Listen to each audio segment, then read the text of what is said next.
it is in the interest of the people of Kiambu, it is in the interest of myself and my team in the executive as a governor to ensure that the attitude and the atmosphere that prevails within our relationship with the county assembly is at its best for us to succeed in service delivery.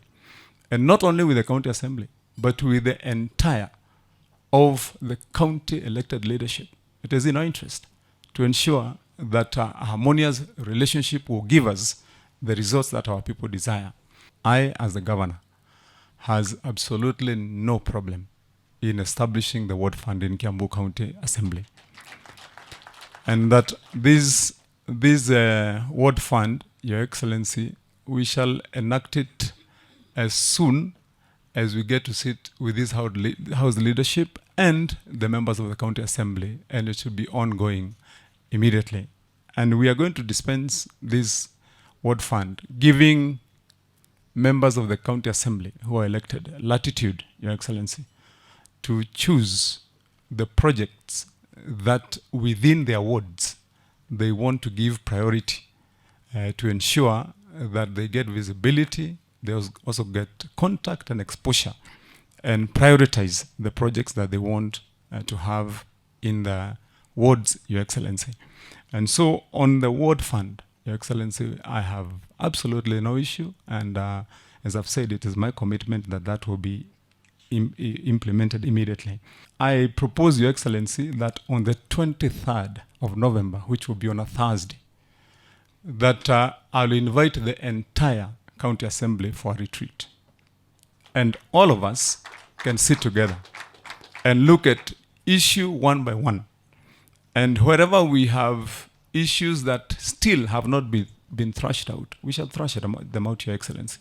And after that, Your Excellency, you will receive a report from me that using your mechanism, you can be able to authenticate that we've had the retreat, we've thrashed out issues, and I believe, Your Excellency, we shall be able to agree after the retreat of the 23rd on the issues that are important, Your Excellency, to ensure that the County Assembly runs.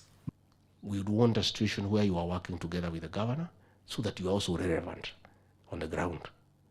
Because all politics is local. And politics is presence. I would want a situation where you and the governor work together when you go to inspect development, when you go to launch development, so that the governor can take credit and you can take credit as well. Yeah? And that situation works out very well when people are united. So that is a piece I'm trying to ask you today to please agree that first, we are not here to fight, we are here to look for a solution. So if you came, you are this camp or that, please stop that one. It's unnecessary. And let's be proactive and let's offer solutions. Let's see where the problem is and offer what? A solution. Because we are here to look for a solution.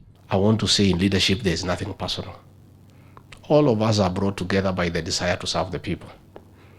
The same people who elected you are the same people who elected the members of parliament. They are the same people who elected the governor, Kiambu. They are the same people who elected President William Ruto and I. So it's about the people. But our different approaches of governance and leadership, sometimes we see things differently. But I want to appeal to leaders never to personalize leadership. It's about service to the people. And I have said many times, buffaloes don't move together in a herd because they like each other. They move together because of the danger of walking alone. You have ever watched the wild beast migration in the Mara? When the wild beasts are migrating from the Serengeti to the Mara, they move in a big herd and they are able to keep the lions away. But the minute one of the animals gets hurt and was not able to walk as fast and is left behind, the lions go for it and the others proceed. Governor Wamatangi cannot succeed without the support of the county assembly.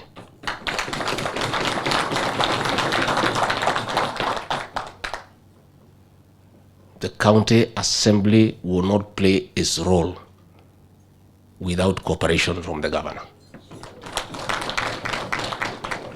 The county assembly and the governor are like Siamese twins.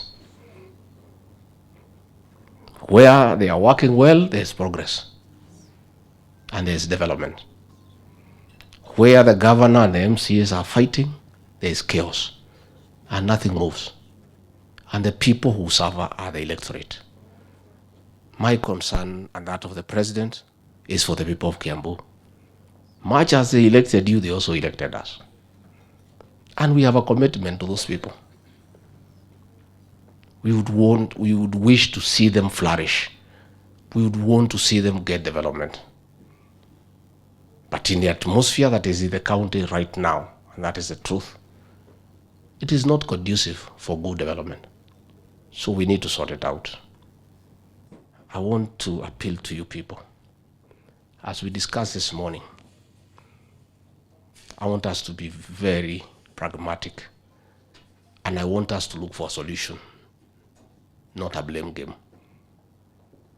I've dedicated this day aside. I'm a very busy person, I said yesterday. But the great county of Kiambu is so important to the president and I that setting a day aside to try to sort out the issues is not too much. We are very indebted to this county, and we are determined that things must work out and the people must get their fair share of development. And that can only happen in an atmosphere of mutual respect, unity, and talking to each other, not talking at each other. I don't want a situation where we'll be spending time. Anytime we come to Kiambu, leaders are mobilizing wananchi to come and cheer them, to come and heckle others. It's a waste of time. You know? It's a waste of time. You know? If the place is not peaceful, it's also very expensive. For the leaders. It becomes very expensive. Because hiyo watu ya kupiga kelele lazima walipwe.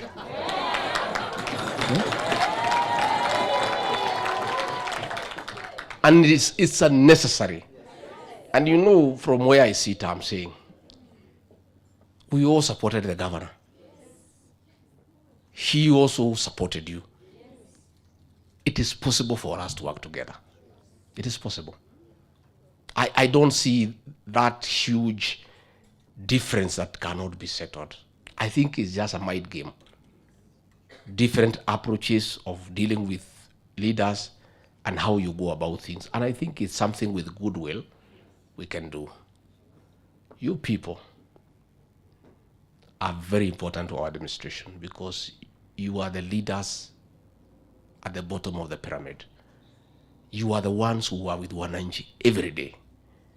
You are the ones to explain to wananchi what we are doing. You are the ones to give us a feedback what wananchi are saying. It is important that you grassroots leaders are a happy lot. Because when you are happy, work goes well. We don't want a disoriented, dysfunctional members of the county assembly. Because what that means is that our grassroots network is not in place.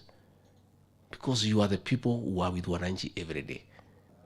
I know what you go through. Because I know when I was MP what used to happen when I go home for the weekend. But for you it's permanent. Because you are just there with the people. Matanga, hospital bill, nini, I know what you go through. And we need to also support you and dignify you so that you can remain respected by the people that you lead. So I want you to be very open with me. And those of you here who hold different views, we have not come here for a fight. Yeah? I don't want us to fight each other. It's not necessary. We want to look for a solution. And we must first admit that all is not well. Once we admit that, is we now look for a solution. And I don't think anybody really has anything so much against the governor per se. No. Si ndio? Ni tufanye kazi. So ni tuangalie ni wapi iko shida. God willing, we can hammer out a win-win situation in Kiambu. Yeah. Where the governor is able to work and the county assembly is able to oversight him. Because that is your role.